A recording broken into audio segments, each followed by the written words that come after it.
Go, Big Blaze. Tied up, splits the double with 8. She's going to get a shot off. He's got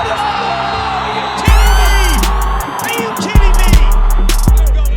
me? Yo. We are back at it again, but this time I got the crew. I'm talking about the full crew. We got Brian, Shane, and Mikey Diggs. All 4 of us in it at the same time. This is probably the first time this has happened, right? Yeah. I know people have been looking forward to see Shane and Mikey go at it. I know me and James just ready for it. That's why I'm here. Like I'm here as a spectator, y'all. I'm not even Is Mikey frozen, or is it just me? I don't know if he's just looking or what. That's that cow. I don't know. Is he frozen? Whatever. If he is, oh well. But Brian, I see you got the fresh cut. Yeah, always, man. I knew what was gonna happen today, so I was like, Yeah, let me go ahead. right. Catch me on date night, so I had to have the fresh cut. There you go. He said people out here treating me different out here. Just got a fresh cut. Now we looking for the freak. I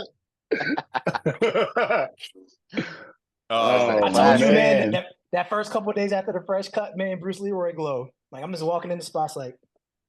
Yeah, you walking in the spots you don't even need to be in. It was like, hey, baby, you need something from Ulta?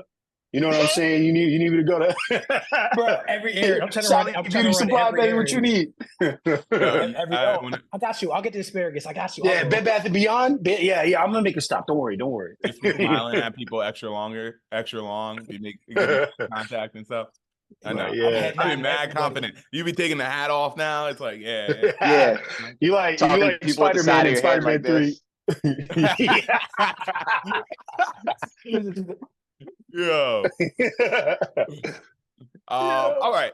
Let's get into it though. All right. I got to spend my weekend in Philadelphia. I'm just kidding. It wasn't Philadelphia. It was Villanova University. But we market it like it's Philadelphia. What's the difference? Villanova is not. It's not in Philly? Philadelphia. No. Nope. Oh. It's kind of like saying how Foxborough is Boston. No. Oh yeah, no, that's definitely not Boston. Yeah, exactly. So we were not in Philadelphia, but we were in Pennsylvania. So tomato. Okay. But we're gonna start off with the first game of the week, which was Boston versus Philly. Okay. Boston beat Philly 12-11. What did you guys think about that game? Before I get going, because I'm gonna get going about this one. Listen, all I know is that the Water Dogs are face-off man away from being 3-0. That's what I know. Imagine that. Thing to say. Imagine that. Let's just go there. Let's just go there. You are one key player away from being undefeated this season. One key player.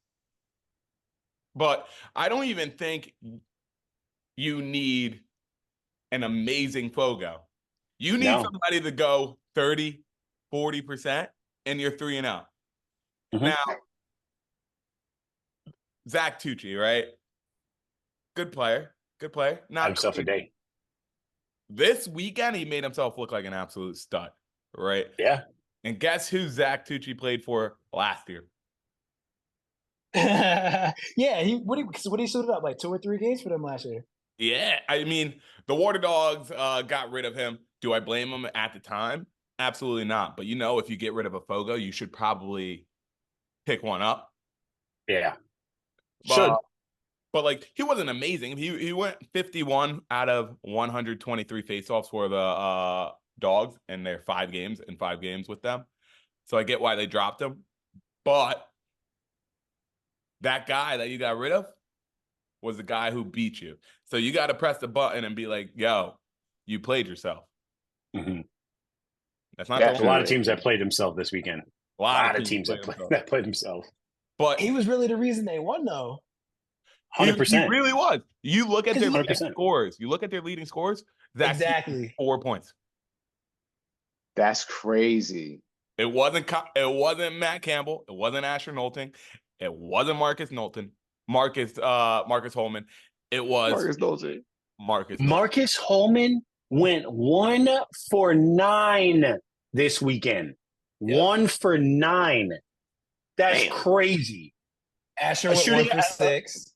11%. I looked at the stat line. I was like, bro, you were just last week. You were cooking. What happened? I was in shock. I'm like, dude, you supposed to be you supposed to be the man. You're supposed to be handling out there. But hey, man, I guess everybody's allowed to have an off day, but 1 for 9. That's real they're off. They're supposed to lose. So if I told y'all Asher knows he's gonna go 1 for 6, you said Marcus Holman went 1 for 9. Mhm. Matt Kavanaugh goes 1 for 5. Matt Campbell goes 1 for 4. You'd be like, oh, they're gonna lose. But y'all don't want to face off, guys. So It's so stupid because it's like glaring that just Yeah. pick somebody, especially if Connor Farrell is in the player pool right now. Dude, there's a lot of tweeted if that? you look at Who tweeted that meme of Squidward saying "water dog" and pointing at a picture of Colin Farrell in an Outlaws jersey? Water dog. That's a great thing. Dude, there's a lot of good Fogos in the player pool right now. There's a lot of pretty decent Fogos. I think Connor Farrell's probably the most the biggest name. Jake Naso's in there as well. But you even heard Naso's in the player pool? Yeah, Redwoods Jake dropped him Naso's earlier. Yeah, Jake Naso's in the player pool. Pick him up. Come on. Hey, and you know what? Coach Tierney said that they got Staphicus. He was like, yeah, we got one. He's like, yeah, they I think he's like, yeah, we got a Fogo, right? We got Staphicus. And then Coach was like, Is that nah, son. Ain't that me crying. He's like he had the audacity to be like, oh yeah, we got one. Yeah, he said we got one. I'm like, Where he at? He at home? Where he at? He on the though? bus still? Yeah, it was like, what's up, bro? You can't. Oh, we left him at home. Yeah, you wilding for that, bro. Get your boy out on the X right now. What you doing, bro? Come on, man. If That's that's what Tierney's doing and saying that he's keeping that spot for Stathakis, you got to at least have somebody else for those first 3 games. Yeah. I just think it's crazy how they lost 3 games by a total of 3 goals. And my college coach would always say a 1-goal loss is always on the coach. So I'm not saying anything, but I'm just saying. Man, do y'all think that phrase is facts? I think it's easy because you're splitting hairs. And I think if the coach, it's easy to put it on the coach because the coach makes one better decision. Maybe the game might go the other way, but it's also easy to put it on a player. But hey, if the coach wants to take the blame, I'll give you the blame. I will say though, Dylan Ward, it's funny. I get the philosophy of keeping such a crazy high arc as a goalie. He's also 6'5". I get the philosophy. The problem is though, when you get scored on and you keep a crazy high arc, that shot looks 10 times worse than what it would be if you were close to the goal. So the shot that Tucci had, I was like, that thing went, it was almost like, dude, where were you? Whole time I'm like, where were you? But you look at him, he's like, his feet are above the crease. Yeah. He's outside of the crease. I'm like, all right, there in that instance, you don't dress a Fogo, and if the Fogo himself is the one who wins it in overtime, I mean, regardless of who the Fogo is, they know how to do 2 things already off the bat. One, it's how to either win the faceoff or at least make the faceoff tough for your opponent. One of the 2, right? So that you're not giving up a fast break at all. I think it's kind of funny too, looking at the way this season is progressing, how much the decision to not have a long stick take faceoffs anymore has affected the Water Dogs. Because it used to be, if I'm not mistaken, it was Eli Gobrecht who was taking faceoffs for them last year. So now they actually really got it. Like, it's almost like not having a true face-off person has really been in the Water Dog DNA, but we got a completely different coach. So it's like, you got to do something different, man. But and you got two. You were able to get by last year with it. There's a difference, like winning heals all. Yeah. And when you start losing, your flaws are going to be exposed. And that's exactly 100%. what's going on right now. 100%. I mean, yeah, just like you got too many good Fogos in the player pool right now. Jake Naso was one I looked at when I was looking at the transaction list and like who's actually available in the player pool. I was like, you got way too many people to not pick somebody up. And then Atlas just dropped Peyton Smith today. They did. So so they got Peyton Smith, Chaos dropped James Riley, Connor Farrell, obviously. Alex Sathakis is still in the player pool, but he said, "Yeah, we got him." I'm like, okay. and Jake Naso is still in there too. I'm like, dude, like, let the boy. At the end of the day, he doesn't need to win 75% of the faceoffs in order for it to make a difference. He just needs to win. Yeah, 25% of them. If he wins 25% of them, and they are the right faceoffs in that game, that's a difference maker.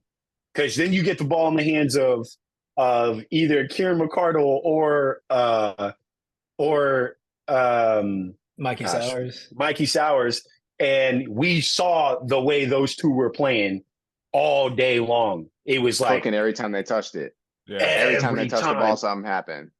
I'm like, okay, like, do whatever you need to do to make sure that those two get the ball. Those two. Everything else will fall into place, in my opinion. But I don't know. I want to phone with Jake Naso in the parking lot. If I'm Coach Tierney, in the parking lot. Hey, Sakata's still hurt. Naso, you ready to come? Let's go. You would rather have Naso or Farrell? Naso. Probably Naso. But there's still other dudes though too. Justin and not because I'm looking at shout out Dan Aresti because I'm looking at his page because he's got the player pool. Jacob fought from SU a couple years ago. Player pool. Justin Anaccio because I think he was with Anaccio still there? He was on the Archers. He was in the he was on the Archers. He got dry, bro. He can ball too. Jay Raganese, you make wonderful food on Twitter. Dude, I need you not to make a T-bone steak. I need you to grab your bag. Yeah, bro, you got real. Hey, quit making oysters, bro. Stop giving your dog oysters. Get out here and take some face offs. No, Jerry is living a good life right now. Too many clams. Got to work on the clamp. Stop playing. They Too many clams, not enough clamps. Straight up, bro. There's my guy, though. He's living that. He is. No, he's 3 weeks. 3 weeks. That's easy for 3 weeks. Yeah, that's it. That's it. I'd probably go most with. I'd probably definitely pick up Jerry Raganese because guess what state he's from? Oh God. Oh jeez. Hey, y'all ready to get off this call? Yeah, straight up, bro. I'm ready to jump off. Shortest spot in the planet, bro. We done. Anyway, I'm pushing for hometowns to be a big thing or home games advantage to be a real thing in this league. And the Water Dog's going to help my narrative one bit. Mikey Sowers helped the narrative. The script was perfect. 8 points in that game. And you lose? You're on a fast break and you miss the layup. Like, dog, I just want this home field advantage to be a thing. And it's just not going, especially after. I wouldn't say that. I wouldn't say that. No, I'm just saying. I wouldn't say, okay, I'm not talking about them. I wouldn't say that because if we recall correctly, somebody from Philly did have an excellent opportunity versus the Water Dogs in Philly, if we recall correctly, in the last game. Bro, we're not talking about players. I don't care about players. You were just talking about where somebody was from, like not 2 minutes ago. Mikey Sowers is on the Philadelphia Water Dogs. Yes, but the narrative around him is that he's on the Philadelphia Water Dogs from Philly. But home field advantage has to do with the team being from there, not I an understand. individual player. I understand. So However, Matt we are Rambo, also that does not count as a home field advantage game for him. obviously, but for him, it might feel more so than anybody else on the Water Dogs, other than maybe Mikey Sowers. We all said we agreed the man was playing some hero ball at the last game, was he not? Right or wrong? Yeah. All right. Talking about Sowers? Okay. Yeah. Yeah. Okay. Yeah. He had the Superman logo out. 100%. But only one Philadelphia native came out on top. Only one. I'm not saying that obviously we know we want the Philadelphia, but it is I still believe, that, home field advantage does make a huge thing. But I mean, that doesn't mean that you're just gonna win all your home games. That doesn't mean you're gonna like that. Not everybody wins all their home games. That's just how it is. Yeah. But the home teams now, what's their record now? 3-3. Yeah, and two of them are the Water Dogs. losses. Yeah, Two That's crazy. losses from the Water Dogs. That's wild, Yeah. bro. After being in the 1-2. championship last year, Right. putting Eli Goldberg on the face-off dot. not only the championship, but the champion series too, And the champ series, too. and the champ series too. They've been tough, man. I'm a Philadelphia Eagles fan, and the Water Dogs are reminiscent of the Philadelphia Eagles right now. Right. So much potential, but don't do anything with it. Look, it's two winless teams in the league, right? I don't know if we were going to get there, but I'm going to just go there. There's two winless teams in the league. One of them looks a lot better than the other. Let me just tell you, I'm not worried about the Water Dogs. The other winless team, Don't do it. I'm starting to get a little worried, mate. A little worried, mate. Don't do it. Yeah. Don't do it. Yeah. We're gonna It's not get looking good. I promise you. Okay. Let's go on Okay. to the next one. Okay. You guys speaking crazy already. It's getting a little chaotic. But speaking of chaos. All right, that was good, Scotty. That was good. That was good. Utah Good segue. beats the Carolina Chaos 9-7. I was watching this game and it was like watching paint dry. But That was tough. Utah finds a way to pull it through. Oh boy. Hey, Wait. Before I start, what's good with Sisselberger, bro? So I was talking to somebody about that. The interesting thing with Sis was we're talking about like last year, what Mikey just said, the Water Dogs make it to the championship with Eli Goldberg taking face-offs. He walked into the league where there was 3 other face-offs guys in the league. And then he's facing off against what did Quinn say? The designated face-off loser? Like that's so I feel like this is like his actual rookie year because every single week now you're going against a face-off dude. Like last year was it's Trevor, TD, Rowlett, and him. Good take. So he's walking like in now one like game or 2 games. yeah, because remember he did the old man celebration. The old man, yeah. Yeah. So but yeah, so he might not. I think it was last year. I think it was last year. Yeah. Yeah, I want to say it was last year, but yeah, and then so that's who we faced off against last year. So it's like, all right, cool. All the stats were inflated last year. Yeah. Everybody's having perfect games last year. So I think it's just a little bit different for him now because he's like, oh, not that he's bad, but it's just like, okay, everybody week in and week out, you don't have that like guaranteed chalk it up. I'm going 90%, 23 ground balls in the goal. Yeah. It was nice to see Blaze come back. But with Blaze coming back, I kind of think Cal has some clout now, and you could trade him. Pick up something you want. To who? Ain't no way. Yeah, that's the question. To who? All these goalies are so damn good. Crickets. Man. Yeah. Like to who? But you would like to think that these guys are worth a whole lot when like Cal played his ass off these last couple of games.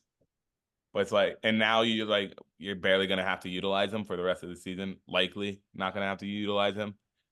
It's like, what else? Like you just dropped 7 points in a game. You need some offense, but like, who needs him right now? Right. But that's Okay. the beauty of goalies in the PLL, right? Someone said, I forget who it was, and they're like, yo, it's like a backup quarterback. Like sometimes your job is just to be a backup. Your job is to be there when something happens. Your job is to prepare like you gonna play a 3-game stretch or the rest of the season or 1 quarter. Or and Cal's just that dude. I mean, think about look at every other goalie roster. The Atlas still have not played. Entman ain't stepped on the field yet. He ain't seen a blade of grass in the PLL. Crazy. Imagine That's because of Tim Troutner. Imagine saying this after He was a backup last year. national championship weekend. Like, yeah, Entenmann's not going Right? to field. Right. And his team's gonna be undefeated.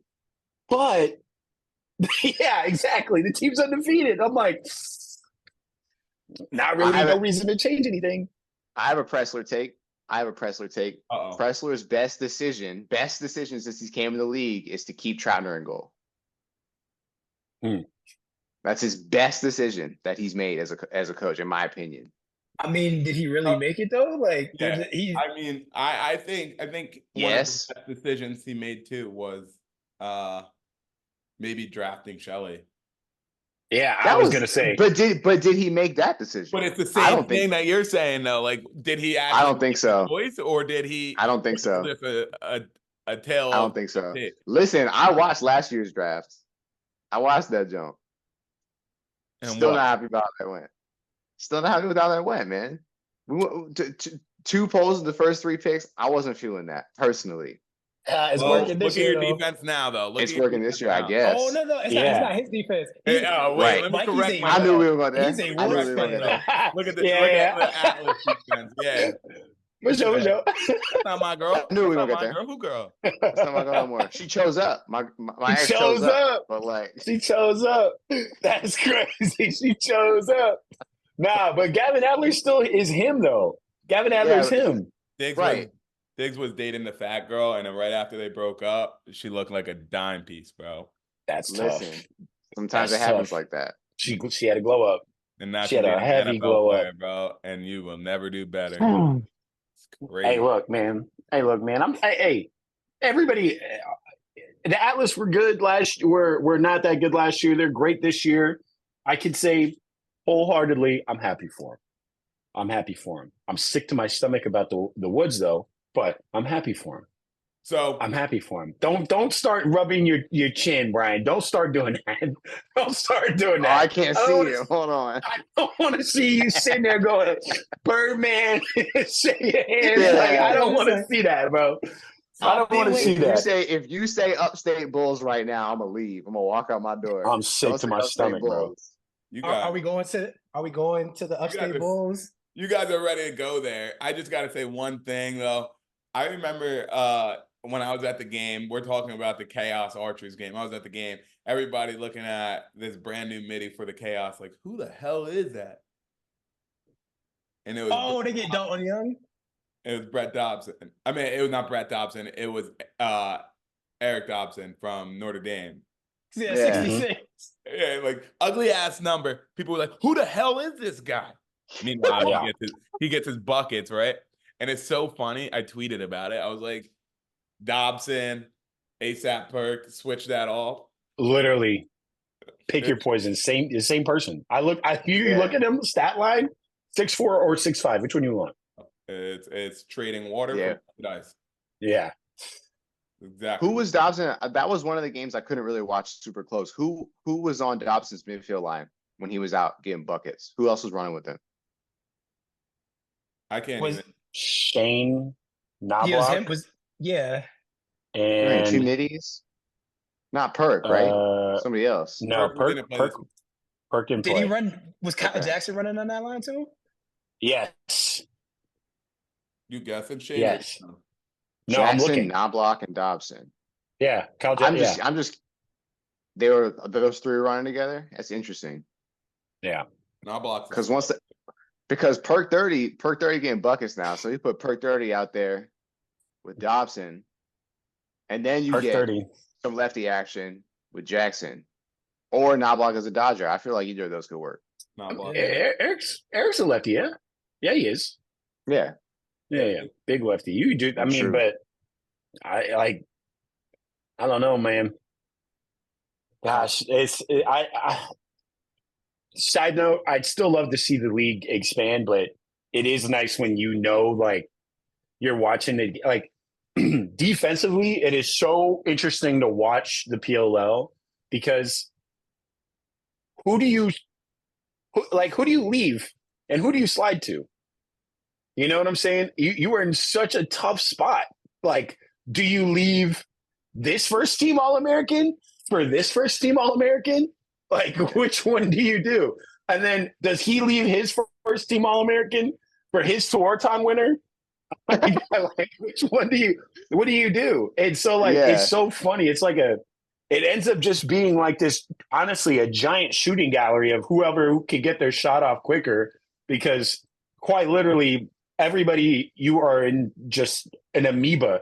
You can't even, there's no locking off. There's no nothing. You are just, it's tough. Amoeba? Yeah. Is that a big word for Elmo or what? The little boy. Elmo, yo. Oh my. Yo, Shane makes sure he wears a hat almost every episode, bro, because he wants. That's crazy. That's crazy. First time I wear a hat, you were wearing a hat. You're like, oh yeah, check my cut. I'm like, bro, I literally don't know. You Yo, wear that's called brand awareness, dog. Learn it. Brand awareness. Brand awareness. Crazy. This man putting on marketing classes. For what? Yeah. Brand awareness, though. One team maintained their brand by going 3-0 this weekend, or 4-0. Are they 4-0? 4-0. New York Atlas absolutely smoked the Redwoods. I would say they smoked them. It was a 5-goal game. It wasn't good. No. Listen, this is scary as hell, bro.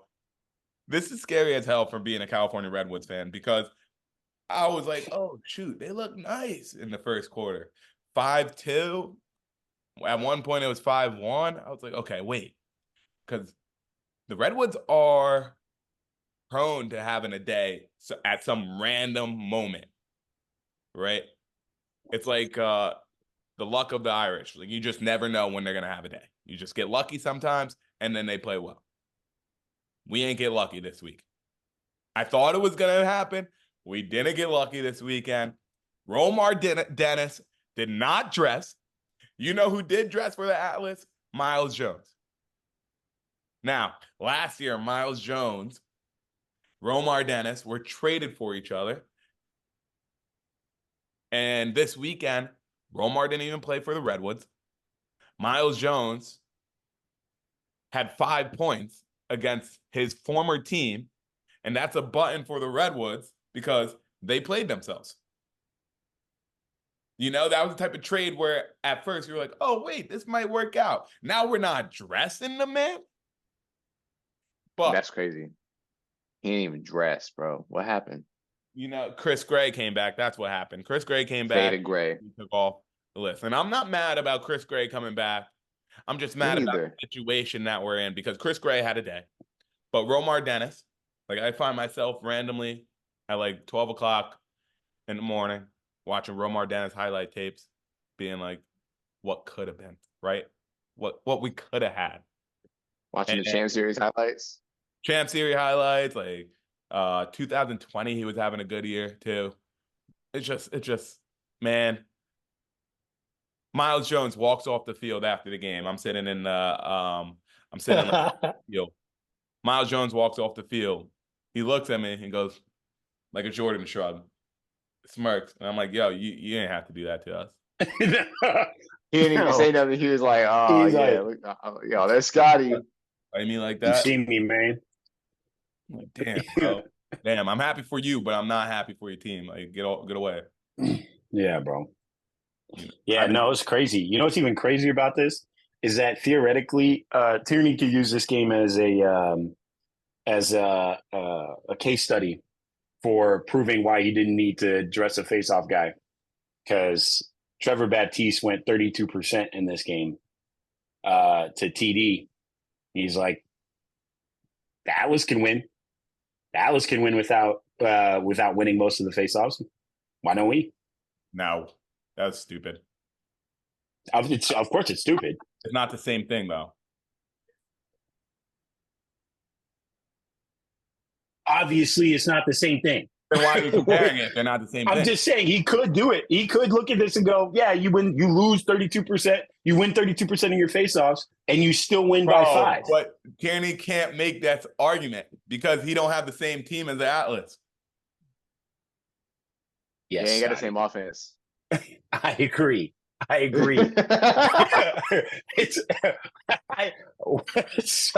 Oh my gosh. Yes, you're right. You're right. He does not have the same offense. That's all Scotty was fishing for. He's like, I'm gonna keep this going until you say you're right. You're right. At the end of the day, the point I'm trying to make is Trevor Baptiste going 32% to TD. Last week we were talking about what was it? We were talking about Luke Wehrman being the second best, and then TD only having one game, and we were like, well, we'll see how it goes next week. And TD having a day going 67% versus Trevor, that's pretty damn good. And to still lose at that percentage is like, that's tough.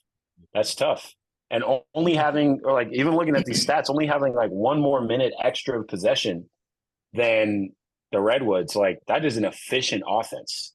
That is a very efficient offense. Those guys do not mess around, and they got dogs on that Redwoods team too, but can't put it together. Yeah. What do you mean? What do you mean? What is this? What is this? They do have dogs. What are you talking about? You got Chris Gray, you got Rob Pinnell, you got Ryder Garnsey. Are you kidding me? On paper, we got dogs. In real life. We're 0-2. What do you mean? That don't mean you ain't got no dogs on the team. Yeah, what do you mean? You can't be a dog until you bark. Nobody barked yet. That's crazy. The problem is that they are here, bro. Crazy. It's a new sleep every year. Y'all, okay, hold on. I'm about sick of Brian. Brian's sitting there drinking his water. Yeah, he's like, camera, I didn't even gotta say nothing. You know, yeah. I'm just enjoying my homies that are 0-2 to have the conversation I'm tired of you. Whatever, bro. Yeah, it's a long season. We got opportunities. Don't worry. I'll be like Jay at the end of the song. I'll come in and tag ball on it at the end. He's gonna smoke you. It's not the same. We can't. We're like you. Jeff T is 4 games in, and they're already talking about how he's gonna crush the single season point record in the next 2 games. He probably will. This man is. He's on demon time. He's different. That's different. That's different. 30 points in 4 games. That's ridiculous. That's one of them was a back-to-back. Yeah. One of them was on a back-to-back. He had what, 17 points on a back-to-back? That's unheard of. Nah, he's moving different. Was it 17? I thought it was higher. Stupid. 17 is I think it was 17 points. I think it was just shy of 9 points a game on a back-to-back. That's absolutely crazy. Yeah. Y'all done talking about mediocrity so I can come in, or y'all keep going? Wow. This guy. Hey. You know what? Go ahead, bro. Go ahead, bro. Nah, you got it. Talk your talk. Go ahead. So I'm just laughing because I'm like, the timeline, it's a tale of 2 halves. Like, I'm on the timeline first half. Y'all thought y'all had something. Like, oh, we was up 5-1 and we up 6-1. I'm like, it's the Redwoods. Something's gonna happen. Like, the thing that y'all talk about is like, first, who is the alpha on the Redwoods? It's Rob Pinnell. He's the captain. Yeah. Is he? I don't care about the captain part. I'd say Rob He's the Pinnell. alpha. It's Pinnell's the alpha. For sure. Rob Pinnell. So is it Rob Pinnell? Is it Ryder? No. Is it anybody on the midfield line? Because I'm saying it because a point comes where like when the Atlas are playing, I'm just like, whoever Gavin Atlas on is not there. Like when he's guarding Pinnell, Pinnell's on an island of misfit toys. When he guards, because Ryder starts off hot. All right, we're gonna make this switch. Gavin Adler comes on. on the Ryder disappears. And so then they start switching this up during the game. And I'm watching it. I'm just like, if I'm asking who's the alpha, because if Ryder or Rob aren't scoring for them, I feel like the Red Wings offense goes into who do we give the ball to? And I think that's your problem with the midfield. Because I'm watching, I'm like, is it Charlie Bertrand you're gonna play through?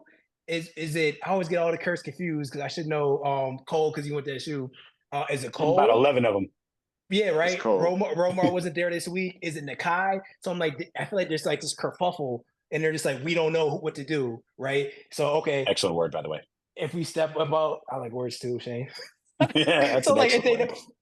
so it's like Ryder, Rob. If something's happening with them, and there's like, we're gonna try to stop them, and we're gonna make sure somebody else has to do something. I feel like that's the issue, and Atlas ended up doing that. Where then it's like, okay, because the crazy thing is the Red Wings still scored 15 goals, so it wasn't even like they were having problems scoring. It's just I just feel like something happens with them where it's just like, I'm just gonna pass it to you, and we're just gonna see what's happening, and that's like.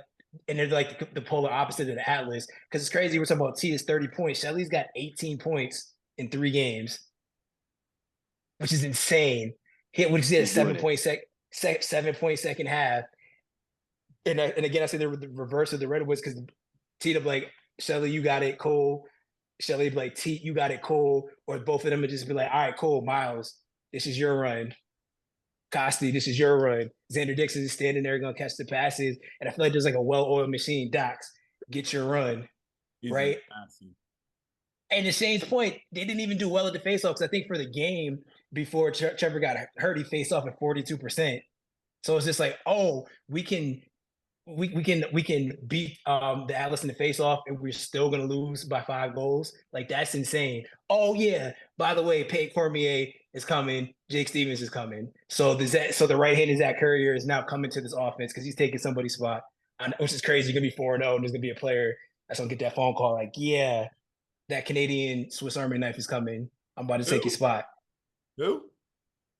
Who'd you say? What'd you just say? I feel like you're trolling right now. We talk DJ Stevens that played in. I was gonna say the Carrier though. SU fans is about to come at me. The JMA Wireless Dome. The second Don't team call it All-American that. Jake We ain't Stevens. never calling it that, bro. It's the Carrier Dome, bro. So I somebody zoned from out. Syracuse. I At least the zoned thing out. that I can say about the JMA Dome is at least the company's in Syracuse though. Like they're on the south side of Syracuse. So at least they're there. So I'll give them credit, but it's still the Carrier Dome to me. But it's like it's just crazy because like everywhere they're good everywhere. They demolish teams everywhere. And again, the crazy Liam Ensigman, because remember a couple weeks ago, I was like, as soon as Liam Ensigman gets off the bus, he's starting. You're the dude that should have won a tour time. People were saying is arguably the best goalie to come out of college probably since John Galloway. Oh, you're not even playing. We're still 4-0. Like, that's crazy. Don't fix it if it's not broken. Absolutely. Yeah, but I mean, Jake I Stevens kinda- in the game though. Oh, yeah. Put Jake Stevens in the game. I think it's an interesting point to what you said about the alphas, though. I'm sorry, I'm thinking about that, and I'm like, okay, is the alpha basically whoever really runs through X because they're really facilitating most of the offense where the ball's going through? Because everybody gets a little downhill dodge, right? They don't get a shot. If they get a rollback, obviously they're pass it up top, but like getting the ball through X, you got somebody like Shelley or you got somebody like Rob Pennell. In this instance where you're talking about the alpha, like I like looking at their roster, it is Rob Pennell. He's the oldest, he's the most experienced. But like statistically speaking, Ryder Garnsey had 7 points in that game. And Rob Pennell only had 3. Now, that's not really saying that much, but at the end of the day, like Ryder is a shot creator. He's more of a creator than Rob Pennell. Rob Pennell's like, I don't know. That's actually hard to say because Rob is really good at that 5-and-5 spot. Like you could just get anywhere, but Ryder is just good everywhere. Like he's just like such a crazy lacrosse player. But then I'm thinking about the Atlas. I wouldn't call Shelley the alpha. I would call Jeff Teat the alpha. Just because he's. Would you?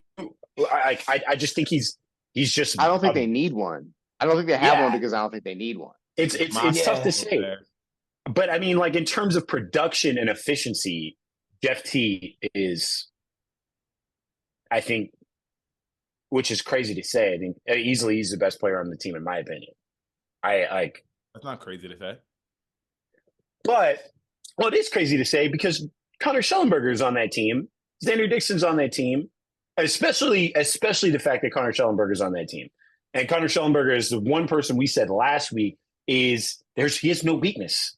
There's no weakness. You can't force him to his left. You can't force him to his right. You can't push him out in any spot that he can't get a shot off into the corner. There is no spot that he is uncomfortable in. So shot 101 too. Flat-footed. there's nothing you can do that puts him in a tough spot that he can't get a good shot, like an actual good shot off. And even if he doesn't get a good shot, even if he doesn't get a shot off, if it's not there, he's not going to take it. He will pull it out and make the right lacrosse play, regardless. So I don't know. I mean, it's just crazy because Schellenberger is just, I don't know, like almost like a excellent for rookie. He's like probably, I don't know if he'll be rookie of the year. Yeah. Like when it's all said and done. We'll see. Right now. Yeah, well, yeah. It is nothing. I'm not saying anything about Brennan O'Neil. I'm just saying that let's just say they'll probably lose a game because it's pro lacrosse, and towards the end of the season they could do the thing where pressers like we're gonna let everybody else play. Let's just say hypothetically the Atlas are 9-1, and he's the second leading scorer on the team and like the third or fourth leading scorer in the league. It's kind of hard to be like, nah, you're not the rookie of the year, offensive rookie of the year, because you're always gonna give it to offensive player. We'll see what B does. Yeah, that's what I'm saying. Yeah. I'm saying B's I going think to be in a it's tougher team success. I think that's just the point that I'm saying. I feel like Yeah. Scotty's going to say something crazy right now. Go ahead. I'm not gonna say anything crazy. Because But, you might Shane Knobloch, somebody from Rutgers is gonna. oh my god! yeah. Because you know where Shane Knobloch went to college. What state he went to college in. Yeah. I'm just saying that I'm not bought in on Brennan all the way right now. I'm not. Don't do this. Don't do this. I think he's Nah. I think he's an awesome player. Cut the tape. Dog. No. Keep this recording. We are going to need this exact segment later on. I hope Scotty. Stop. The future, history's gonna remember what you're gonna say right now. So go ahead and say it. This is, Go ahead and say what go you got ahead. to say. Go ahead. What Go I've ahead. seen. Let's hear this. I'm going strictly from week 1 and week 2. We've had When Sudan had the best player, the best young player in the world playing out of position. Go ahead. of Brennan having a Super Saiyan moment, okay, where you see where he can be as good as that. But I want to see that all day or all game, man. I mean, it's just one quarter where he's taken off. For real, like Connor Kelly had that one game last year, but it was all in the fourth where you were like, oh, like that guy is the guy. But like if you look at him now, it's like he's not the guy. Just so we're clear, we're talking about the World Lacrosse champ and MVP, right? I'm You talking saying about that guy? week 1 to now. You're telling me, okay, would you invest all your money in Brennan O'Neil right now? Yes. Yes. Mm-hmm. You don't have to You finish. just said, would I invest my money in Yes. Brennan O'Neil play? If Brennan O'Neil's holding a lacrosse stick, yes. But I think I don't think Brennan is on the team that makes him look the best. I actually wholeheartedly disagree with you on that because he's the guy on that team. He's the guy on that team. If he was on the Atlas, I don't think he would be nearly as productive. I think he would be forced to be more of a team player than he I'm with is. Shane on They this one. disagree with that, dog. because He would be I'm with forced Shane to on this be one. way more of a Shane, team player. Shane, there is more weapons where people are hesitating even more to slide towards him. And we're talking about people hesitating to slide towards the best player in the world. What? The guy who's covering Jeff T is going to slide off of Jeff T and go to Brennan? Give me a break. Okay? But look at the offense that the Outlaws have. Everybody's staring at Brennan the whole damn time. Nah. Because Then how did he get to that? Then how does he go off for a quarter then? If they went like this, if that's true, how do you have a 9-point quarter? How do you have a 9-point quarter? minutes? That doesn't make any sense, bro. You can't have. If that was true, how you get a hands-free Those two shot things to can't be true win at the the same time. game? To win the game.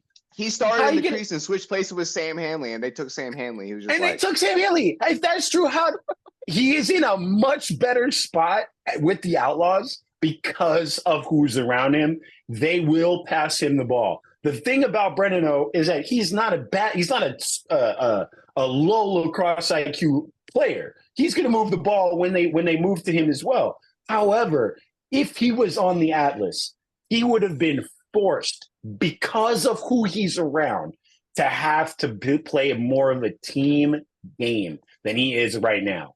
On the Outlaws, he can take over. He can take over. He's they got get him the keys room. like this. They get him the keys like this. Straight up. They say, there you go. Do what you want. You say, you want to run a run That's for not one? happening Yes, on Mr. Atlas. O'Neil. You want to run a 2-3? Yes, Mr. Hey, O'Neil. Hey, B, 10 seconds. Like, what you like here? Yeah. Second game of the pro. Coach is giving him the whiteboard and saying, what we doing? No, Yeah. I am. Steven Brooks be like, hey, B, get in the back of the huddle. I got this. Yeah. Kelly, you going to stand here. Steve, you going here. You going to swing that way. Yeah. I'm up to like knee height in the Brennan O'Neil pool right now in the PLL. Wildin'. Right? Wildin'. Yo, Just like them. I'm Just in like the pool. them. I'm in the pool. I'm in it. Okay, you're in the but the I've fact been going that off you the high are, dive since he was at St. Anthony's. But you can't Bro. swim. I've been hitting the triple pirouette. But I can't swim. That's crazy. That's crazy. oh bro, Yo, you're That's bugging, crazy. dude. yo. No, I'm saying right now, okay, I hope I could in the middle of the season, I could be like, yeah, Brennan O'Neil is the best player in the league or on his team, best player in the world, whatever. But right now, Don't do this. I'm knee height into the Brennan thank O'Neil you. pool. Because after week 1, we're like, okay, like because he's playing midfield. He was playing No. midfield in week 1. sample size is small of Brennan O'Neil in the PLL. There's been plenty of times I go to the mall, I try the chicken strip, take a bite. I'm like, this is delicious. Hey, man, Then stop. I go- Stop right there. And then I Stop go to right the there. store, the chicken strip, Shane, I Shane, buy do the this whole thing. plate. Stop. It's disgusting. Stop. Stop. First of all, Stop right there. Stop I'm right gonna there. stop you right there. I'm gonna stop you Because he right sound there. like Stephen A. right now. The way First Scotty of talking, all- he don't even believe what he's Really saying. do. All right, Really Skip. do. Yeah. All right, Skip. Skip. I'm gonna tell you what I want to do, Skip. First of all, Craziest man talking about chicken strips. yeah, you're wilding, dude. First of all, At the that's crazy. mall. That's crazy. You guys, That's crazy. You guys telling me you never been to the mall just against sample sizes?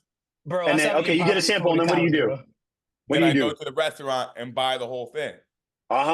And week 2 and it wasn't the don't sample always that you taste the got? same. It don't always taste the same. How you don't see them cut the thing in front of you and give it to you? Don't What always you taste- talking about?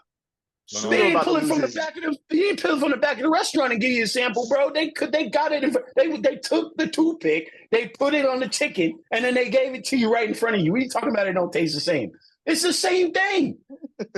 What are you It's talking Brennan O'Neil. about? I noticed it was Brennan dry O'Neil, in the the toothpick sample. I of the might have chicken. just been hungry. They don't got the chicken they Brian, serving I and don't the know, chicken bro. they give you a I sample don't for. know. It's the I same don't- chicken. Brian, I'm not following this either. All I know is that Pseudo is about to lose his job running number 42 out the box in the first game. Hey, and you know, Ryan Boyle gave it to that man for 20. How many 2 quarters? 24 minutes of that broadcast. Ryan Boyle was giving it to him. Yeah, It's he like, really- bro, what the hell is this man doing running number 42 out the box? If you don't go put Cross Ferreira on the sideline right now, straight what the up. hell are you doing? Hey, bro. Whoa, Hey, whoa. Hey, PR gonna be like, hey, Tim, let me tell you something. Okay, you like your job? you like your job, right? All right. We got about an hour worth of documentary footage on Brennan O'Neil right now, and I swear to God, if I don't post this, I swear to God, he said, "You follow me, right? All right, cool." That's all it took.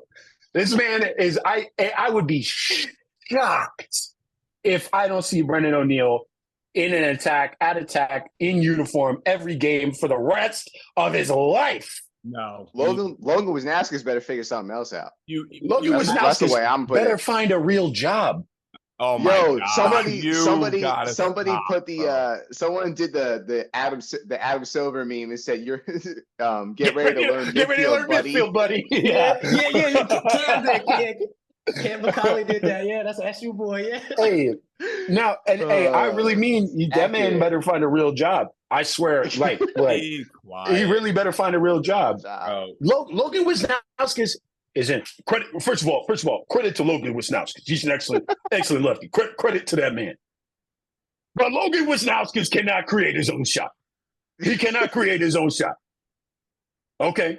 Logan Wisnowskis gets fed the ball from 5-5, and when he wants to get his shot off, he can get his shot off. He can put it anywhere he wants to. But we are talking about once in a generation, St. Anthony's graduate, Duke University graduate, world champion, MVP, first round draft pick, Brennan O'Neil. You gotta blink your eyes now. You gotta blink your eyes. That is impressive. Good for you. It's true, though. Shane A. Smith. Shane It's A. true, though. Smith. It's Yo, true. change your That's- Twitter name right now to Shane A. Smith. Hey, I'm dead as well, for real. Shane A. Smith. It'll make sense, trust me. That's great. Oh, Nah, but really though, Y'all are too much. like it's gonna be fun. I think it's gonna be fun the rest of the season when we see him like really take over and like. I mean, even when he made the game winner, bro, first thing comes out of his mouth is shouts out to Cross. Shouts out to Cross. He's just playing. He's just balling. Yeah, there are basketball players and then there are hoopers. Yeah. Brennan O'Neil is a hooper. He is a point blank hooper. period. He's Point a blank hooper. period. And that was the moment he had last weekend was crazy. And it sucks that there's a bye week, but in Minneapolis, we get to see him play against the Redwoods. The Redwoods. So I don't know. I'm gonna hope somebody locks him up. Okay. Who? Let's go look at the roster. Who? We don't gotta worry about who. What It are ain't you? gonna be an owl? Arden Cohen. It ain't They gonna be gonna put- Arden Cohen. Who? It ain't gonna be Don't who matter. else? Trying to think. It don't Because matter. Chris Fake Before we go- is Chris hurt. Fake is hurt. We are stuck. What they gonna do? on They can put somebody- Brian Tevlin on that boy? Come on now. We are stuck on somebody who didn't even play this weekend. Okay, so let's move on to the last game of the weekend, which was Oh my God. Whip Snakes versus the Water Dogs. What Oh an yeah. Brian, you Can look we- like you're getting a mic. That's when you think crazy. about it. Can we? So before we talk about the whole game, can we fast forward? And I tweeted it out. I hate the strategy in the last like 2 or 3 minutes of the game when the winning team, 5 to 10 seconds left on the shot clock, rolls the ball to the corner. So You hate it? I hate it. So before we were talking about the Water Dogs before, how Mikey and Kieran McCarter were cooking in the first game when they played the Cannons. Kieran's playing well, Mikey Sowers is playing well when they're playing the Whips. You're only up by 1. There's 10, I think there's 11 or I think 12 seconds left on the shot clock. You can tell that they're starting to go off the middies are going off the field. So Kieran gets the ball and he's like kind of trotted towards X. And I'm like, oh, he's gonna die. Nah, he's gonna roll the ball into the corner with 5 seconds left. You're up by 1. You haven't won a face-off the entire game. Nards went 100% from the strike, right? I'm just gonna roll the ball into the corner. For what? You're only up by 1. Why? Don't do the play not to lose because you're playing not to lose. Why are you going to roll the ball into the corner? Give them the ball at a minute 30 seconds left. Because if they score, they're going to get the ball back again. And what happened? Like, what are we doing? Like, why? That doesn't make any sense. You gotta. I mean, if you. Well, here's the thing. Let's say they throw it in, right, and they just try to get a quick shot off, right. That change of possession happens in that moment, in that spot. No substitutions, no nothing. You throw it in the corner, you know you're going to throw it in the corner. You at least have time to get your subs on. It's a better situation overall to have true defensive middies and true LSM out on the field for a situation where, again, you say you're playing not to lose instead of playing to win. Like, I I don't like it either. I understand it philosophically. I get it. Why? Because if you have, because here's the thing: we know how these boys move the ball. If you got to drop this ball, and let's say you throw this, you feed the crease, right? If you come in from X at the very least, you come from X and you try to feed the crease upfield, and that ball goes upfield, and then it gets stopped close to the midfield line on an already shorter field. That's the kiss of death. That's a kiss of death. You don't want to be by the 2-point line, ball rolling by the 2-point line and change of possession, and you don't have new subs. You got to keep on who you got on midfield, on your offensive midfield to go play some D, and they will make sure they Pat will. Cavanaugh playing no D midi right there in that situation. Boy, yeah, we could have Pat Cavanaugh playing defense, and he did willingly because he knows that he would be okay. Now, I'm sick of it. I'm sick of it Mike, because we can't keep acting. I never said check the tape. Check the tape. I didn't say Pat Cavanaugh should play D mid. I never said that. You did not say that. I never said that he should play D mid. I never said that he will play D mid. I said he can if he has to. If he has to. No. What does can mean? Because it sounds pretty subjective. Like I can play D mid in the PLL. What does it sound like? I can. You what? I can play D mid, but it's like, but can I really? Right. Yeah. Over who? Over who? Over his brother? Over Asher? Over Marcus? Yeah. He can. He can. For sure. He can. Nah, Is that the comparison point? But that was my point. Was that he can over who is on the field on midfield. He can. He's taking some back. He's taking back some of the tape, bro. Oh, I am willing to pull it up. No, because I be listening to the episodes, bro. So do I. Because what you said is riding an attack man is just like being a D mid. Which is not at all. Which is not at all true. We are not. That's not even a little bit true. But your point was that he is playing against slow defenders, and he is chasing down slow defenders. Defenders are not slow. You ask most people, defenders, especially at that level, the defenders are probably the most athletic people on the field. 1, 2, he can match feet. He can match feet. He is an athlete. That's why he can.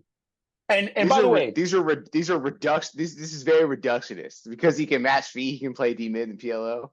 Can Chris Hogan play D mid and PLO? Chris Hogan can match feet. This is one of the takes that he'll never give up. No, I will never give up. I'm never going to give this up because we're going to get an opportunity, and I know it'll happen because it happened this weekend. And the reason why I said this, whole point of why I said this, if we are going to look at the Boston Cannons and how they played this weekend, who's on the field, who's on the team this weekend, okay? At midfield, they got Chris, Matt Campbell, Jonathan Donville, Ryan Drenner, Alexander Verdaro. Defense, they got Pat, Chris's brother, Bubba Fairman, Connor Kurse, Carter Parlette's not really there, but whatever. Of those people on the attack line, Marcus Holman, Matt Cavanaugh, Asher, Mike Robinson, of those people, I think Pat is just as good of an athlete to be able to play D-mid if he has to. If we're going to compare Pat Cavanaugh, first of all, if Pat Cavanaugh is playing against Michael Sowers, okay, which, by the way, watch the tape. I actually know the exact minute he starts to get down there. So the third quarter, okay, when he gets down there, he does slip up a little bit. I'll give him that. He did slip up. Chicken, as he wasn't barbecue. He's attacked. But here's the thing. Michael Sowers does that to everybody. When we first had this conversation, you said you think Pat Cavanaugh could go up against Tom Schreiber? Most people can't. But that's what D-mids doesn't do. matter. But if you're gonna play D-mid in the league, that's what you have to do. You do have to pick up Tom Agreed. Schreiber. But So can Tom he play Schreiber D-mid in the league? He can, because he will get cooked just like everyone else. Isaiah Davis Allen. Insane. He plays That's D-mid. insane. You're going to tell me that Pat have Kavanaugh a is a different conversation worse about IDA. athlete than IDA? You're going to tell me he's a worse We're athlete? changing the topics. But we're talking about his ability to. athleticism. But that's my whole point, is that he can. He's athletic enough to be able to. No. That's the point. No, those are two different conversations, and it can't be. I'm not It getting into the athlete thing because they're all great athletes. They're all great athletes. That's not the point. But but that's my point, is that he can play because he's a great athlete. Shane, that's not what you said. Okay, what did I say? Tell me what I said then. You said Pat Kavanaugh could play D-mid in the PLL. Wrong. Bad tape. That's not what I said. No, he can't. What did you say? I'll let you correct the record. And Scotty, you police this. Go ahead. Okay. Oh man, he's pulling out the tape. Okay, wait for it. Oh, he can definitely play some D-mid if he needed to. If he needed to. That's the point. If he needed to, he can play some D-mid. But if he ends up playing defense, is he playing D-mid? Because you can get trapped on defense and not be a D-mid. I'm not talking about when I said this, I did not mean that he would change his whole position. My mentality when I said this was that he's clearly he's either one of two things. Either he's an attackman, probably not going to play any midfield at all, or not going to cross the field, or he's going to play midfield and at least, I don't know, 5% of the time, not even say 5%, 10% of the time, he's going to have to go over midfield and he's going to get stuck there. So out of all the people who would play attack, because he played attack in Notre Dame, out of all the people who play attack for the Cannons, he is the one person who can play attack. And if he has to go across midfield, of those people, he is the one that can play D-mid if he needed to. If he gets over the midfield and he needed to play D-mid, he could. I would feel more confident, if I'm as a coach, I'd feel more confident about Pat Kavanaugh playing D-mid than any one of those attackmen. Would I say, Pat, you're on defense, stay there. We're not going to get our true D-mids on. No, that's silly. But if he gets over the midfield line and he gets stuck there, am I panicking immediately? No, because he's a great athlete. Nah, no, I'm not panicking. First person who touched the ball, I'm saying go on, Pat, period, the end. Green light. Go. And that's green fine. light. And that's fine. Green And what light happened? on Pat. And what happened? Did Why Michael would you Sowers check beat him, in? burn him? No, he didn't. He didn't. All right. Michael Sowers did We can not watch beat the him and tape. burn him. He did not do You're that. done. I'm You're watching done. the tape. You're He done. didn't. He caught up to him. He matched feet. Scotty, He made Michael Scotty. Sowers stop his feet, Listen, dog, change this is one of direction, those and then dudes pass that the Shane ball. will never give up, man. You know? But here's the thing. If Listen. he was able to get beat, Michael Sowers would have done it. And he did not. Oh my He God. didn't. That's crazy. I'm Shane, not talking about opinion. Shane, I got the Shane. proof. Shane. I would Shane, love to ask even the the internet this lion plays question. with his food before he eats. The internet, and here's the thing. I don't care if the internet agrees with me. I don't care. They don't have I to. do. They don't have to. They can feel I do. however they want to feel about it. If they watch this whole video, I'll and be they see the beside whole myself. If the thought internet process, agrees with you, I'll be beside myself. I got at if the least internet two agrees with people in that same Instagram video that were like, yeah, you can play whatever you want to. And other people, they said no, but they don't know ball. And that's okay. but you did bring up the two people that agree I with you, got though. two You did bring people, them up. baby. But you don't care what everybody else thinks. I don't care about what anybody else thinks. No, okay. because I know I'm right. It's okay. But back to my original point. In the last 2 minutes of the game, I took that from you, Ryan. nah, it's good because it still goes back to my point because everything that Shane said is true. But just like in basketball, you have the 2-minute offense. Last 2 minutes of the game, you should have this system where if we're in the last 10 seconds of the shot clock, because they're already starting to sub off. So to your point, Shane, they're already subbing off. So even if you take the shot, the D-mids are coming on the field. You have to have an offense where there's 10 seconds left in the shot clock. We have our 3 attackmen, 1 midfielder is the designated get back on defense. You're Pat Kavanaugh in this situation. He's got to go back on defense. Attackmen, figure something out. Get a shot on goal because if you score, we're up by 2. If you don't, then we already got the boys going on defense, and they ended up losing that. And that's not D play. Just like they didn't just lose just because they didn't have a face off, dude. But it's just that just for whatever reason just like gave me a headache. And just thinking about it, I'm just like, y'all could have done something better than that to give the Whips, who are probably the worst team in the league, but not record wise because they won. Talk that. They'd probably have that opportunity if they had more than just like, I don't know, 1 practice the day before they play a two-game series. Like, you know, if they were able to practice on a regular basis and coaches were really coaches in this league, and yeah, I mean, I don't know how many of them are actually doing what they're like. I don't know how many of them are actually truly coaching these guys, to be honest with you. That was one of the questions I had to ask you guys. How much of being a coach in the PLL, if you had to like put a percentage on it, is coaching and then managing? 95% management. Oh, I was gonna say 80-20 management. Yeah, I'm somewhere around there. I'll even go 80-20. That's fine too. I just don't think these guys. All of these players are playing at such a high level. A lot of them are coaches themselves. Right. What are you gonna tell Tom Schreiber, bro? Exactly. What are you gonna tell him? Hey, bro, and even if it's a poor play, you're gonna tell him you should have passed the ball. You shouldn't have turned the ball over. Right. Dead ass. He's gonna look at you like. And the Archers talk to me. Yeah, you just talk to me in the huddle. That's not your job. You better go over there and figure out who you taking next year in the draft. Nah, bro. You're right. I shouldn't have turned the ball over. After we repeat, after pick number 8, come on, bro. Figure out who we get next. Nah, yeah, I didn't realize I shouldn't have passed that ball when I watched it roll out of bounds, bro. My fault. Yeah, thanks a lot, Coach Bates. Yeah.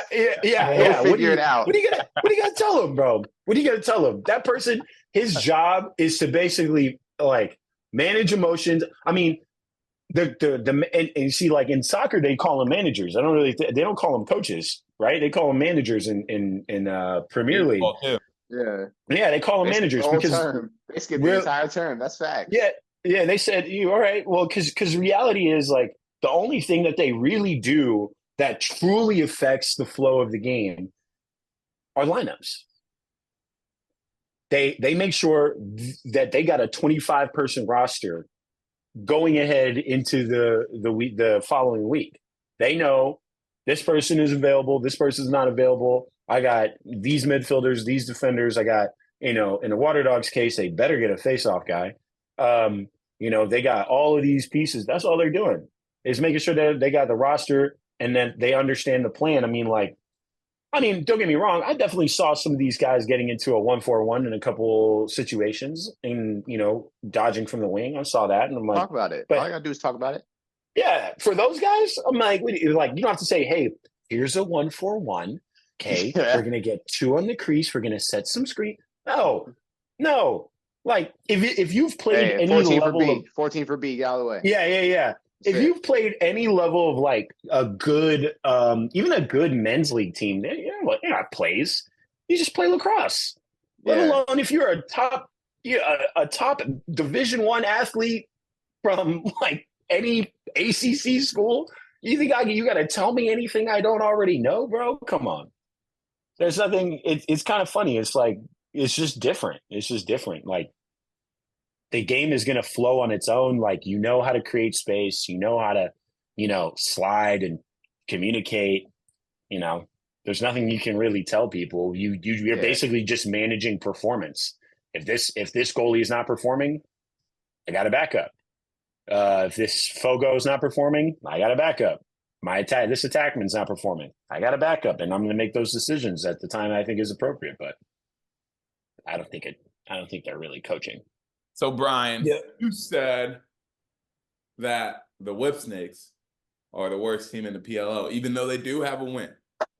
So do you think the Whip Snakes are the team that's not going to make the playoffs this year? Absolutely.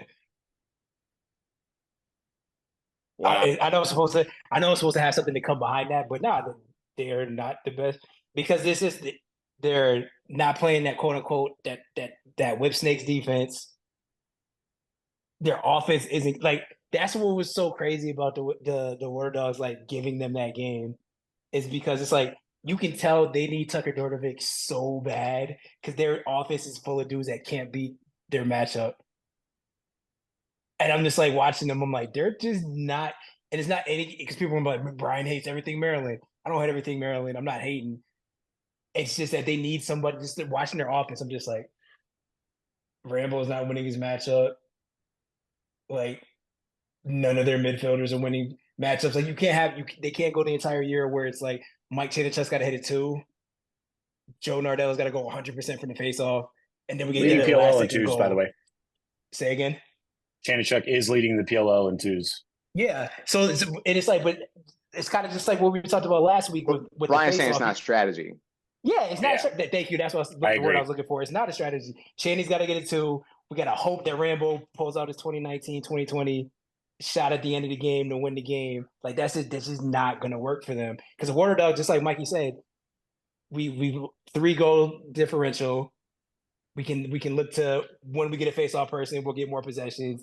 Zach Courier looked like the best midfielder in the world again. Like we have things that we can build on. The Archers, the Outlaws, Brennan O'Neil, Josh Zawada, this young team, Sam Hanley, that we're figuring this all out. The Whips, I'm kind of just like, yeah, y'all were lucky. And it's like, and I don't just see like maybe Tucker coming in, they find that magic, but yeah, I think that's the team that definitely ended the season like, okay. In the first pick, CJ Kurtz goes to the Maryland Whipsnakes.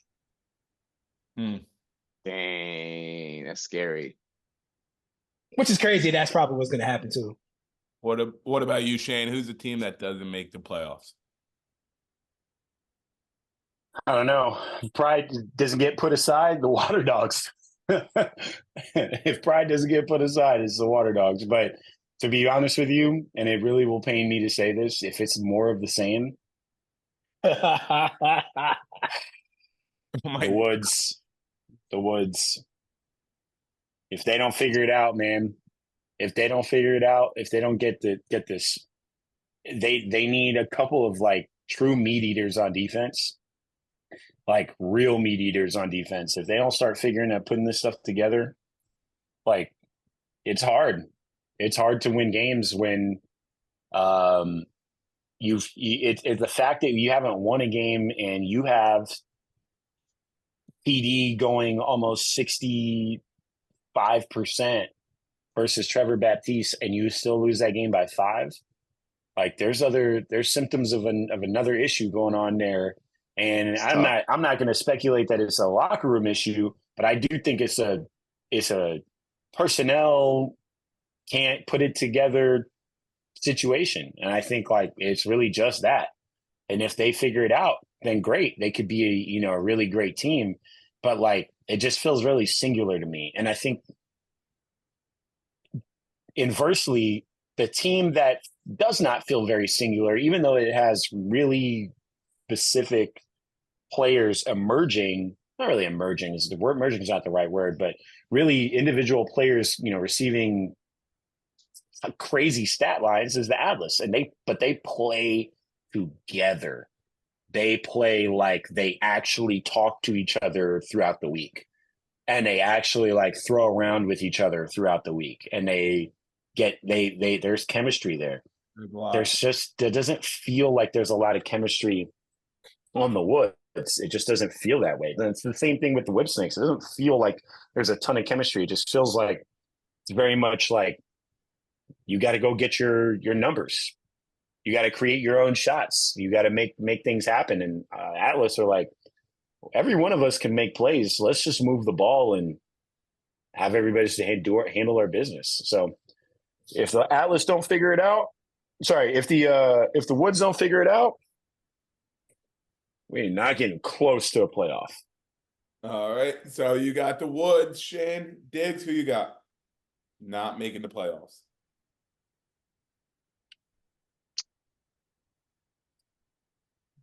I'd probably say the Whips right now, just because competitively speaking, they just seem like the least competitive. Redwoods they need to figure it out, but that same roster has won some games and won some pretty tight games and some close games, and a lot of that core has played together for a while. So I think the Redwoods can turn it around. Right now, they don't look great. I probably just say Whips just because they like Brian was saying, they need Tucker Door to be bad, bro. They need him. They need some sort of spark. They look kind of bland, honestly, offensively. Yeah. And not that Krebs is playing bad, but like Bernlohr on the sidelines, like, did we see that coming? I don't necessarily think that bodes well. Yeah. So No, Yeah. it doesn't. All right. So Shane's got the Woods. Brian and Diggs has the Whips. Now, I'm gonna go with me. Okay. I think there's like a battle for worst team in the league right now. I think it's between the Whips, I think the Woods, and the Denver Outlaws. I think those are the teams at the bottom right now. Now, since I am loyal to the Redwoods, I'm not going to say the Redwoods aren't going to make the playoffs because I'm way too loyal. But I will say that I don't think the Denver Outlaws are going to make the playoffs. Now, like Brian said with the Whip Snakes about how that's not a strategy for Channy to have a bunch of 2-pointers, right? That's not the strategy. It's also not a strategy for Brennan to have over 6-7 points a game when you need him to.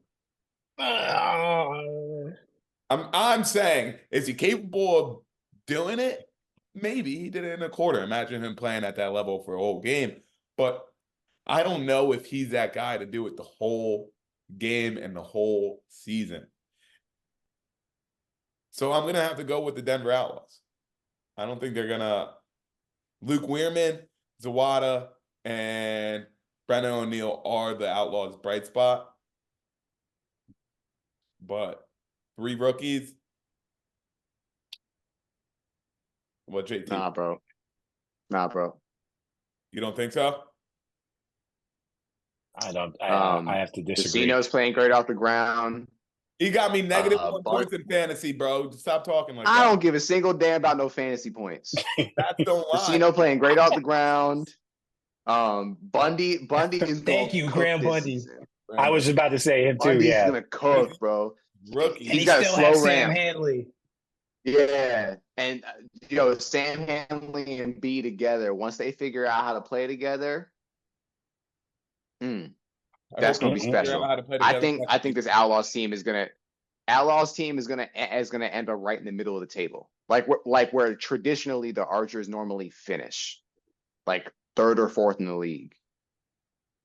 Jeez. I mean, hey. I think that's where the Outlaws will finish. We'll see. We can go quickly with the player of the weeks. You guys have your player of the weeks? Yes, sir. I'm ready when you are. I'll let Brian. Brian, you go ahead. Get it going first. I'm going to go another week with a face-off, dude. Zach Tucci single-handedly saved the face-off at the PLL because he closed the door. What Scotty said earlier, you got a dude that's like mid-tier, Fogo, 4 points, single-handedly gets the win for the Cannons. Now every single team in the league, he's going to force Tierney to sign a face-off guy. Face-off is back. It's good to go. The PLO player of the week, Zach Tucci. Holla at your boy, 2-pointer too. He crushed it. It's a good pick. I'm going to actually jump on the Brian boat right now and go with Zach Tucci too. The manner he did that in was absolutely crazy. Doing that against a team that dropped you and scoring the game winner in OT against them. What better script can you write? I got to give it to Zach Tucci here. Shane? I'm going to go with Joe Nardella. 100% on faceoffs. Insane. Yeah, 100% on That's faceoffs, insane. which is solid. You can't. That's undeniable. There, 31 for 31. Like All right, yeah, Zach Tucci still didn't go 100%. So I rock with Tucci. He had a great game, but for Joe to go show up and go 100%, that's crazy. That's crazy. So Yeah. shouts out Joe, man. I'm looking at Joe Nardella's stats right now. At the X, he's 45 for 54. A whole season, he's lost 9 faceoffs. That's ridiculous. That's crazy. He's doing it. Yeah, He's doing that's it. crazy. All right, Diggs, who you got for player of the week? So my only contention against Tucci and Nardella are those were both against the Water Dogs who threw Agreed. other people's lifeless bodies out there at the dot trying to stop people like Zach That's Tucci and Jordan Nardella.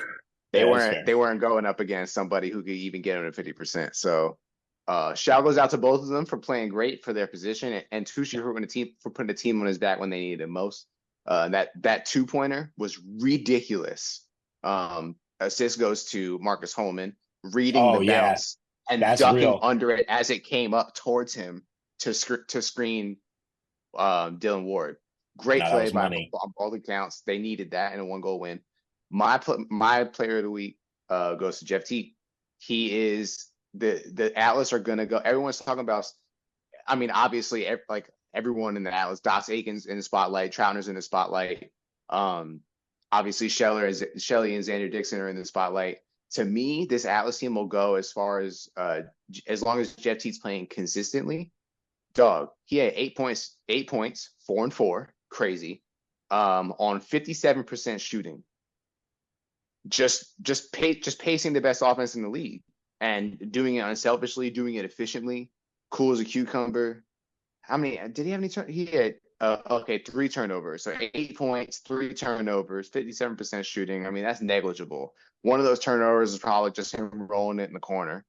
How they play offense. Dog, this Bulls team will go precisely as far as Jeff T is willing to play consistently. You know what worries me about Diggs? I still think he's like kind of a Atlas. That I don't know how to lie. That I only speak facts. That worries you, Scotty? That's weird. Man, I'd be That's like, crazy. Are you on the Redwoods train? I hope so, because I know that train didn't start off fast. But you better enjoy this ride. Who do you want me to give it to on the Redwoods, Scotty? Oh. I didn't say that. But you talking too high about these Atlas. Crickets. Too high. Nah. Listen, as a former Atlas fan, I still love a lot of players on that roster, right? I get big that. Doss Aikens fan, big Jeff T fan, big You know, Kobe Smith fan. He's up there in 2-pointers this year. I have a Kobe Smith jersey. Do I have to go get it? No. Listen. I actually saw Kobe at the end of the game. I was like, yeah, the way when I was on the field watching Kobe play defense, I'm like, oh nah. Like I would never want to play against Kobe Smith, bro. I don't want it. Yo, you hear Sorry, him I don't want it. throw a slap check, but like you don't hear it when it's you hear it even before it slaps. Like you hear the whistle. Yeah. And I'm like, nah. When you hear the mesh whistling, that's not what you want to take. Yo. Nah. Hey, man. I don't need that. You go, okay. Hey, calm down. I'm just not ruining you do that shit again, man. Stop. Somebody get open. Somebody get open. Nah. No. I'm not doing it. But we have a bye week this weekend coming up. So we will be paying attention to something other than lacrosse, maybe this weekend. But we'll be back in Minneapolis where the Redwoods take on the Denver Outlaws. We'll be watching that. But I guess we'll call it a wrap for tonight's Stick Talk, or whenever you watch this Stick Talk. All right. Shane, Brian, Diggs, appreciate you guys coming on. Make sure you guys follow all of us on Instagram and make sure to follow us on Stick Talk. That's a wrap. Peace out, everybody. All right, y'all.